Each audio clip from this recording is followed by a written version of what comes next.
चलिए हम लोग ग्रामर क्लास को फिर आज स्टार्ट करते हैं। आज का क्लास हम लोग देखते हैं सॉफ्ट ऑप्शन। क्या लिखा हुआ है? तो सॉफ्ट ऑप्शन मतलब क्या होता है?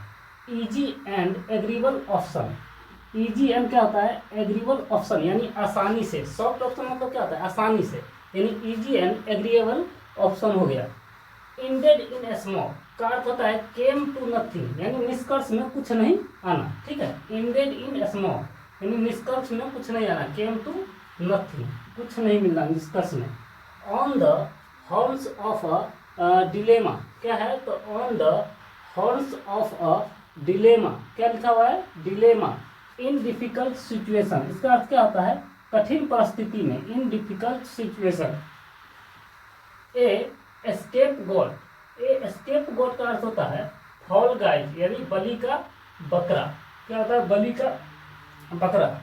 यानी ए एस्केप गोट यानी फॉल गाइज का अर्थ हो गया बलि का बकरा, यानी गिरा हुआ आदमी। ठीक है, उसके बाद होता है हर्ट नॉट टू क्रैक। क्या है?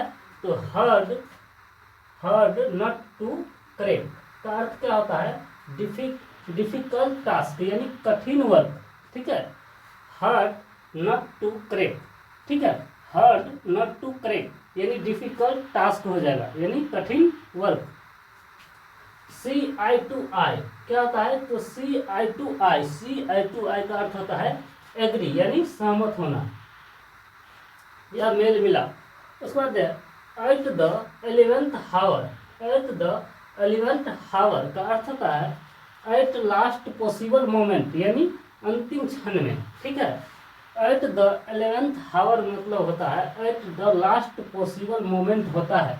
अगला देख लेते हैं टू गो स्कॉट फ्री, यानी टू गो स्कॉट फ्री का अर्थ क्या होता है? टू एस्केप विदाउट पनिशमेंट, यानी बिना सजा पाए भाग जाना, यानी बचकर भाग जाना। एस्केप मतलब होता है बचकर निकल जाना। ठीक है, तो टू गॉट स्कॉट फ्री यानी टू एस्केप विदाउट पनिशमेंट। ठीक है, यानी बच के भाग निकलना। अब है कुछ ग्रामर के रूल को हम लोग देखेंगे। देखिए, ग्रामर के रूल है एज और सो एज। क्या है? तो एज है और सो एज है। तो इन दोनों के बीच में हमेशा किसका प्रयोग होता है? तो हमेशा जो है एडजेक्टिव का प्रयोग होता है। और किस तरह का एडजेक्टिव का? तो पॉजिटिव एडजेक्टिव का यूज करेंगे, जैसे गुड हो गया, ब्यूटीफुल हो गया, इस सब का यूज करेंगे। लेकिन एज का प्रयोग जो है यह पॉजिटिव सेंटेंस में किया जाता है, जबकि सो एज का प्रयोग जो है यह निगेटिव सेंटेंस में किया जाता है। और इन दोनों के बीच में एडजेक्टिव का यूज किया जाता है। जैसे में she is as beautiful as I हो जाएगा। क्या आ जाएगा? She is as beautiful a girl as I. यानी यहाँ पे एक और कॉन्सेप्ट हम समझाएंगे, यानी as she is as beautiful girl I, यानी वो मुझसे ज्यादा सुंदर लड़की है। इस तरह से हो जाएगा ना। यानी यहाँ पे देखिए एज है, क्या है? तो एज तो एज के बीच में किसका प्रयोग हुआ है? तो एडजेक्टिव का यूज हुआ है। लेकिन इसमें एक चीज और याद रखना है, अगर एडजेक्टिव के बाद क्या है? तो अगर एडजेक्टिव के बाद अगर नाउन लगा है, क्या लगा है? तो नाउन लगा है। एडजेक्टिव के बाद क्या लगा है? तो नाउन लगा है। तो इस नाउन से पहले यानी ए या एन का प्रयोग हम लोग करेंगे। ठीक है, यानी एज के बीच में अभी पढ़ा है एडजेक्टिव का प्रयोग होगा। और किस एडजेक्टिव का? तो हम लोग जानते हैं गुड, बेटर, बेस्ट होता है, तो पॉजिटिव डिग्री का प्रयोग करेंगे। किस फॉर्म में होगा? तो यह पॉजिटिव डिग्री में होगा। और इस पॉजिटिव डिग्री के बाद यानी एडजेक्टिव के बाद कोई नाउन आता है तो उस नाउन से पहले ए या एन का प्रयोग करेंगे अकॉर्डिंग टू अगला नाउन, यानी अकॉर्डिंग टू नेक्स्ट नाउन, यानी अगला नाउन जो होगा। अगर ये तो हम लोग जानते हैं, बर्तनी जानते हैं, कॉन्सोनेंट वोवेल के अनुसार ए या एन का यूज कर लेंगे। चलिए अगला देख लेते हैं। एक है टू और एक है सो डैट। टू और सो डैट, इसके बीच में भी एडजेक्टिव का ही प्रयोग होगा। ठीक है, और इसके बीच में सेम कंसेप्ट है, एडजेक्टिव का भी प्रयोग होगा। अगर इस एडजेक्टिव के बाद अगर नाउन आता है तो इस नाउन से पहले ए या एन का प्रयोग करेंगे।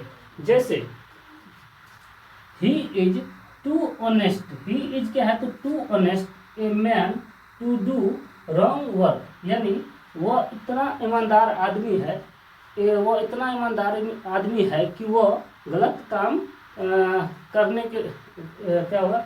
वो इतना ईमानदार आदमी है कि वो इस गलत काम को कर सकता है। क्या हो जाएगा, तो वो इतना ईमानदार आदमी है जो इस गलत काम को कर सकता है, यानी नहीं कर सकता है, सॉरी, वो इतना ईमानदार आदमी है, क्योंकि टू टू लगा हुआ है, ठीक है, टू टू, यानी वो इतना ईमानदार आदमी है कि वह गलत काम नहीं कर सकता है, इसका अर्थ ये हो गया। यानी यहाँ पे क्या है, तो देख लीजिए, यहाँ पे एक टू है और यहाँ पे एक टू है, तो इस टू के बीच में क्या है, तो एक एडजेक्टिव आया, और अगर इस एडजेक्टिव के बाद नाउन, मेन क्या हो गया, नाउन आ गया, तो नाउन के पहले ए या एन का प्रयोग करेंगे अगला वाला नाउन के अनुसार। अगर अगला वाला नाउन अगर किससे, कंसोनेंट से शुरू होगा तो एन का प्रयोग होगा, वॉवेल से शुरू होगा तो ए का प्रयोग होगा। लेकिन कंसोनेंट वॉवेल में आप लोग हिंदी वर्ड का यूज कीजिएगा, जैसे यूनिवर्सिटी होता है, तो यूनिवर्सिटी तो वैसे तो यू से स्टार्ट होता है, लेकिन हिंदी वर्ड में देखेंगे तो य से स्टार्ट होता है, तो इसमें क्या होता है, एन का प्रयोग हो जाता है, ये सब याद रखेंगे।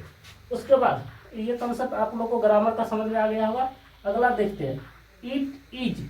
इट इज के बाद जो है सब्जेक्ट का प्रयोग होता है, इट के बाद जो है क्या आएगा, तो वर्ब, और वर्ब के बाद जो है सब्जेक्ट का प्रयोग किया जाता है, यानी इट इज आय हो जाएगा, it was I, it was I हो जाएगा, या इट इज आय हो जाएगा, यानी मैं ही तो हूँ या मैं ही तो था, इस तरह से होगा। यानी इट इज के बाद जो है सब्जेक्टिव केस का प्रयोग होगा। इसी तरह लेट से अगर कोई वाक्य शुरू हुआ तो लेट के बाद जो है ऑब्जेक्ट आएगा, और उस ऑब्जेक्ट के बाद V1 का प्रयोग हो जाएगा, ठीक है। तो जैसे लेट के बाद किसका प्रयोग होगा, तो ऑब्जेक्ट के बाद, और उस ऑब्जेक्ट के बाद जो है V1 का प्रयोग होता है। जैसे लेट मी गो, यानी मुझे जाने दें, मुझे जाने दे या मुझे जाने दो, क्या हो जाएगा, लेट मी गो, मुझे जाने दो, लेट क्या है, ऐसे लिख सकते हैं, लेट मी गो या लेट हिम गो, उसे जाने दो, इस तरह से सेंटेंस आता है। अब हम लोग फिर से एक बार इसको रिवीजन करेंगे, उसके बाद जो है फिर कुछ पिछले क्लास को रिवीजन करेंगे। सॉफ्ट ऑप्शन मतलब होता है इजी एंड एग्रीएबल ऑप्शन, यानी आसानी से। उसके बाद एंडेड इन स्मोक, क्या है, केम टू नथिंग, यानी कुछ निष्कर्ष नहीं निकलना, यानी कुछ नहीं निकलना, वैसे भी केम टू नथिंग मतलब कुछ नहीं निकलना या आना, आप समझ जाएंगे। On the horns of a dilemma in difficult situation, यानी कठिन परिस्थिति में। उसके बाद देखिए ए एस्केप गोट, यानी फॉल गाय, यानी गिरा हुआ आदमी, यानी बलि का बकरा हो गया। उसके बाद देखिए हार्ड नट टू करेक्ट का अर्थ होता है डिफिकल्ट टास्क, यानी हार्ड नट टू करेक्ट, यानी उसे हम करेक्ट नहीं कर सकते, यानी क्या है, डिफिकल्ट टास्क है, यानी डिफिकल्ट यानी भारी भरकम टास्क है। सी आई टू आई, यानी सी आई टू आई का अर्थ हो गया एग्री, यानी क्या होता है, आंखें चार होना, मुहावरा भी अर्थ होता है सी आई टू आई, यानी एग्री होना, यानी सहमत होना। एट द 11th हावर का अर्थ होता है एट लास्ट पॉसिबल मोमेंट, यानी अंतिम क्षण में, ठीक है, अंतिम क्षण में। टू गो स्कॉट फ्री का अर्थ हो गया टू एस्केप विदाउट पनिशमेंट, यानी बिना पनिशमेंट के निकल जाना, विदाउट मतलब था कि बिना, एस्केप मतलब बचकर निकल जाना, यानी पनिशमेंट के निकल जाना, ठीक है। उसके बाद ग्रामर का रूल अभी पढ़िए, एज एज और सो एज, इन दोनों के बाद जो है किसका, दोनों के बीच में एडजेक्टिव का प्रयोग होगा, लेकिन उस एडजेक्टिव के बाद अगर नाउन आता है तो उस नाउन से पहले ए एन का प्रयोग करेंगे, लेकिन एज एज का प्रयोग पॉजिटिव सेंटेंस में होगा, सो एज का प्रयोग जो है नेगेटिव सेंटेंस में होगा। इसी तरह से टू टू का केस है और सो दैट का केस है, ठीक है। इसमें भी बीच में एडजेक्टिव का प्रयोग होगा, और उस एडजेक्टिव के बाद अगर नाउन लगा है तो उसके पहले ए एन का प्रयोग होगा, हमने सेंटेंस बना के दिखा दिया।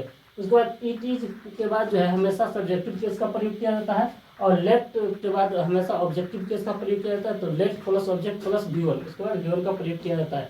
अब हम लोग कुछ रिवीजन कर लेते हैं।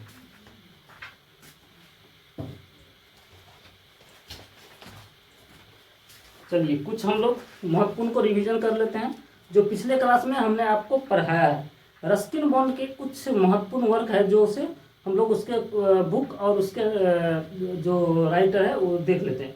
देखिए रस्किन बॉन्ड ने एक बुक लिखा था, उसका नाम था our tree still grow in Dehradun, यानी our tree still grow in Dehradun. यह रस्किन बॉन्ड के द्वारा लिखा गया था, और रस्किन बॉन्ड को इस पुस्तक के लिए 1992 में क्या मिला था, तो साहित्य अकादमी अवार्ड मिला था। उसके बाद रस्किन बॉन्ड को जो है 1999 में पद्मश्री भी अवार्ड मिला हुआ है। पद्मश्री भी अवार्ड रस्किन बॉन्ड को अगर पूछ लेगा कि कब क्या मिला, तो 1900, अभी हम आप पढ़ाए 1992 में साहित्य अकादमी अवार्ड मिला, 1999 में इसे पद्मश्री अवार्ड मिला था, जबकि 2014 में रस्किन बॉन्ड को पद्म भूषण भी मिल चुका है। जबकि 2020 में जो है रस्किन बॉन्ड को जो है लाइफ टाइम अचीवमेंट अवार्ड भी मिल चुका है। अब है the first novel of Ruskin bond, यानी रस्किन बॉन्ड का फर्स्ट नॉवेल का नाम क्या है? तो the room on the roof. The room on the roof यह रस्किन बॉन्ड का फर्स्ट नॉवेल है। यानी पूछेगा तो the room on the roof किसके द्वारा लिखा गया है? तो यह रस्किन बॉन्ड के द्वारा लिखा गया और यह रस्किन बॉन्ड का जो है फर्स्ट नॉवेल बुक है। अगला देख लेते हैं अनटचेबल, यानी अनटचेबल शॉर्ट स्टोरी पूछेगा किसने लिखा है? तो यह लिखा है रस्किन बॉन्ड ने। जबकि अनटचेबल नॉवेल पूछेगा किसने लिखा है? तो मुल्कराज आनंद ने लिखा है। यानी अनटचेबल शॉर्ट स्टोरी, गौर से सुनना, ये कॉन्फ्यूजन वाला सवाल है। अनटचेबल शॉर्ट स्टोरी यह रस्किन बॉन्ड के द्वारा लिखा गया है। जबकि अनटचेबल नॉवेल जो है यह मुल्कराज आनंद के द्वारा लिखा गया है। उसके बाद रस्टी, RUSTY, रस्टी जो है यह भी किसके द्वारा? रस्किन बॉन्ड के द्वारा लिखा गया है। और यह क्या है? तो रस्टी एक सेमी ऑटोबायोग्राफी है। क्या है? सेमी ऑटोबायोग्राफी है। रस्किन बॉन्ड का जो है यह एक सेमी ऑटोबायोग्राफी है। ऑटोबायोग्राफी मतलब हम लोग जानते हैं जीवनी होता है या आत्मकथा होता है, ठीक है। यानी रस्टी किसके द्वारा लिखा गया है? तो रस्किन बॉन्ड के द्वारा लिखा गया है। The blue umbrella, the blue umbrella Ruskin bond के द्वारा लिखा गया है। यह पुस्तक किसने लिखा है? तो द ब्लू अम्ब्रेला पुस्तक यह भी रस्किन बॉन्ड ने लिखा है।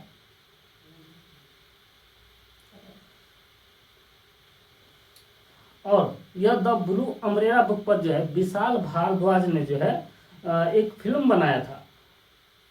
द ब्लू अम्ब्रेला नाम से ही फिल्म बनाया था। यानी द ब्लू अम्ब्रेला पुस्तक के लेखक रस्किन बॉन्ड है। और इसी ब्लू अम्ब्रेला बुक पर आधारित जो है एक फिल्म जो है विशाल भारद्वाज ने बनाया था, जिसे जो है इस फिल्म को जो है बेस्ट चिल्ड्रन फिल्म के लिए नेशनल अवार्ड भी मिला था। यानी पूछेगा कि द ब्लू अम्ब्रेला बुक किसके द्वारा लिखा गया है? तो यह रस्किन बॉन्ड के द्वारा लिखा गया है। इस पर जो है फिल्म किसने बनाया था? तो विशाल भारद्वाज ने बनाया था। किस नाम से बनाया था? तो द ब्लू अम्ब्रेला के नाम से ही बनाया था। यह पुस्तक किस पे, यह मूवी किस पर आधारित था? तो यह मूवी जो है चिल्ड्रेन के ऊपर आधारित है, इसीलिए इसे बेस्ट चिल्ड्रेन फिल्म का अवार्ड मिला था, नेशनल अवार्ड। उसके बाद सुजान सेवन हस्बैंड, यानी हिंदी में कहेंगे सात खून माँ, यानी सुजान सेवन हस्बैंड। इस पुस्तक के लेखक कौन है? तो इसके भी लेखक है रस्किन बॉन्ड है। और इस पे भी एक सिनेमा बना था जिसका नाम था सात खून माँ। इसका अदाकारा कौन थी? तो प्रियंका चोपड़ा थी। यानी कौन थी? तो प्रियंका चोपड़ा थी, ठीक है। अगला है the hidden pool. The hidden pool जो है यह भी रस्किन बॉन्ड के द्वारा लिखा गया है। पुस्तक जो है the hidden pool, the hidden pool जो है किसके द्वारा लिखा गया है? तो रस्किन बॉन्ड के द्वारा लिखा गया है। और यह जो है रस्किन बॉन्ड का जो है फर्स्ट नॉवेल था जो चिल्ड्रन के ऊपर लिखा गया था। यानी द हाइडन पूल यह पुस्तक रस्किन बॉन्ड के द्वारा लिखा गया है। और यह फर्स्ट क्या था? तो नॉवेल था जो रस्किन बॉन्ड ने बच्चों के ऊपर लिखा था। अगला देख लेते हैं a fight of pigeons. A fight of pigeons, PIGENS, यानी ए फाइट ऑफ पिजन्स यह पुस्तक भी रस्किन बॉन्ड के द्वारा लिखा गया है। और इस पुस्तक में ए फाइट ऑफ पिजन्स पुस्तक रस्किन बॉन्ड के द्वारा लिखा गया है। लेकिन इस पुस्तक में 1857 की क्रांति से संबंधित तथ्यों को लिखा गया है। और ए फाइट ऑफ पिजन्स यह पुस्तक जो है इस पर भी आधारित एक फिल्म बना था। और इस फिल्म का नाम था जुनून। यानी जुनून फिल्म जो है बना है वो किस पुस्तक पर आधारित है? तो ए फाइट ऑफ पिजन्स पुस्तक पर आधारित है जो रस्किन बॉन्ड के द्वारा लिखा गया है। अब हम लोग पढ़ लेते हैं मुल्कराज आनंद के बारे में। मुल्कराज आनंद ने जो है अनटचेबल बुक को लिखा था। हम क्या बताएं, अभी पीछे पढ़ाया कि अनटचेबल नॉवेल के बारे में पूछे तो यह किसने लिखा है? तो मुल्कराज आनंद ने लिखा है। जबकि अनटचेबल शॉर्ट स्टोरी किसने लिखा है? तो रस्किन बॉन्ड के द्वारा लिखा गया है। कुबला खान,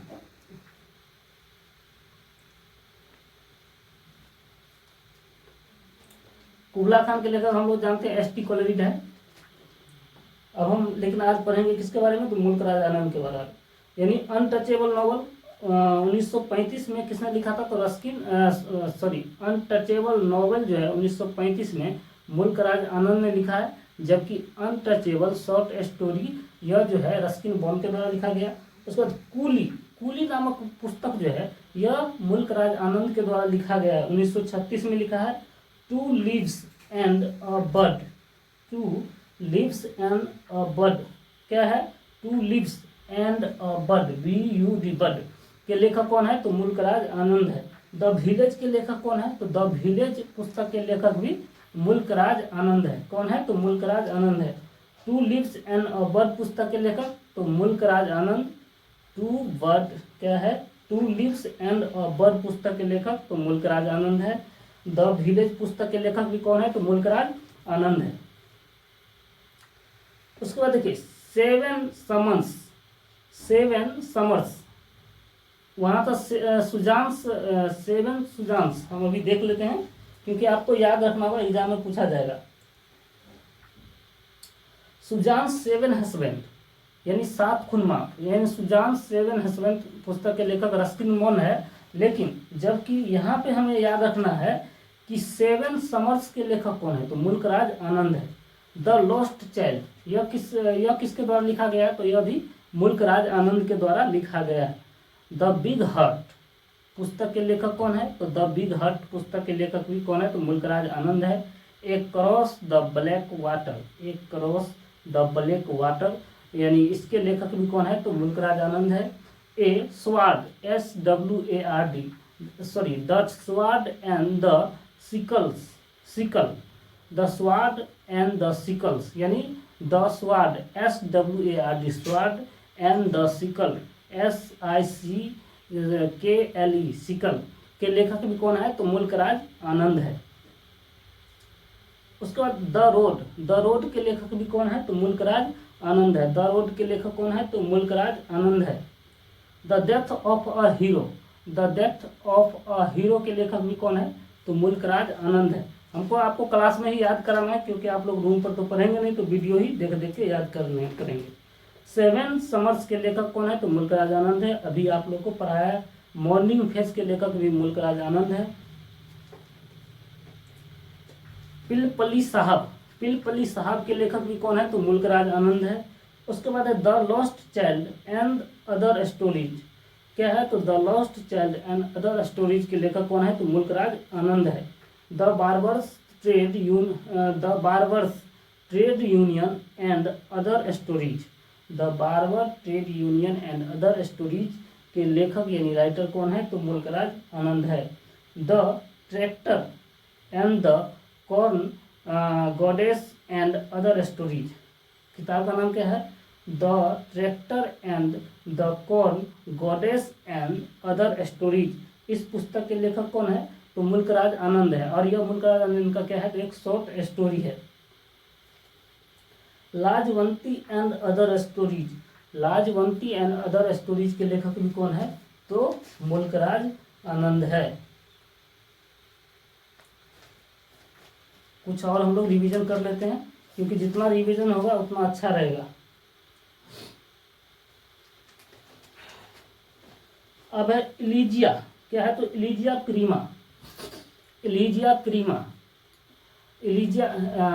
क्या है, तो इलीजिया ELEGIA इलीजिया प्रीमा या प्राइमा भी पढ़ सकते हैं, PRIMA ठीक है। प्रीमा के लेखक कौन है, तो जॉन मिल्टन है। लिसिदस के लेखक कौन है, LYCIDAS लिसिदस के लेखक भी जॉन मिल्टन है। उसके बाद आर्सिड या आर्किड के लेखक कौन है, तो ARCEDES यानी आर्सिड के लेखक भी कौन है या आर्किड के लेखक कौन है, तो जॉन मिल्टन है। कॉमस COMUS कॉमस के लेखक भी कौन है, तो यह भी जॉन मिल्टन के द्वारा लिखा गया है। लिसिदस जो लिखा गया है LYCIDES लिसिदस जो है जो जॉन मिल्टन के द्वारा लिखा गया है, इसमें जो है जॉन मिल्टन ने एडवर्ड किंग के बारे में चर्चा किया है। और यह एक क्या है, तो इलीजी है। पाराडाइज लॉस्ट के लेखक कौन है, तो जॉन मिल्टन है। और यह जो पुस्तक जो है पाराडाइज लॉस्ट जॉन मिल्टन ने लिखा है, यह अंधा होने के बाद लिखा था, आफ्टर ब्लाइंडनेस। ठीक, ऑन शेक्सपियर पुस्तक के लेखक कौन है? तो जॉन मिल्टन है। ऑन शेक्सपियर लिखा है, इसका मतलब ये नहीं है कि यह शेक्सपियर के द्वारा लिखा गया है, यानी ऑन शेक्सपियर पुस्तक जो है यह भी जॉन मिल्टन के द्वारा लिखा गया है।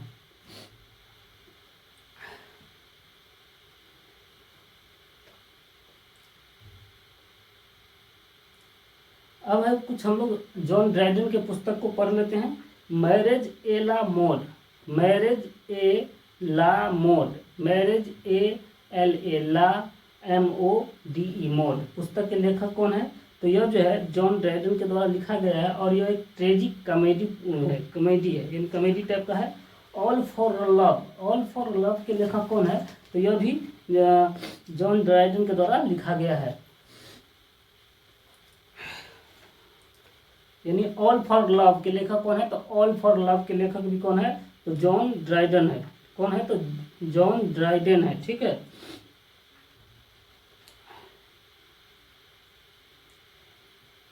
उसके बाद देखिए जॉन ड्राइडन के कुछ महत्वपूर्ण वर्क को देखते हैं।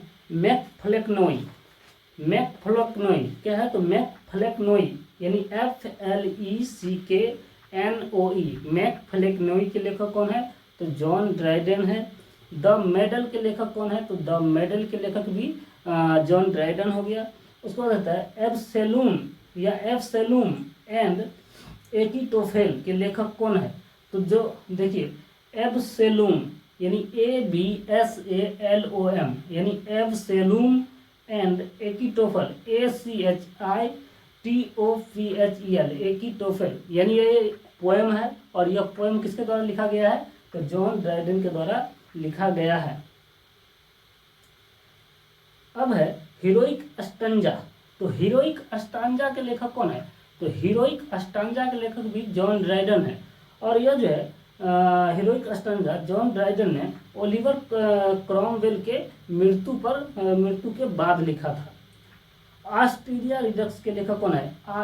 ASTREA क्या है? तो Astraea Redux, Astraea TREA, Astraea Redux REDUX Redux के लेखक कौन है? तो जॉन ड्राइडन है। और इसमें जो है जॉन ड्राइडन ने आस्टीरिया रिडक्स पुस्तक जो है यह चार्ल्स द्वितीय के स्वागत में यानी वेलकम में लिखा था।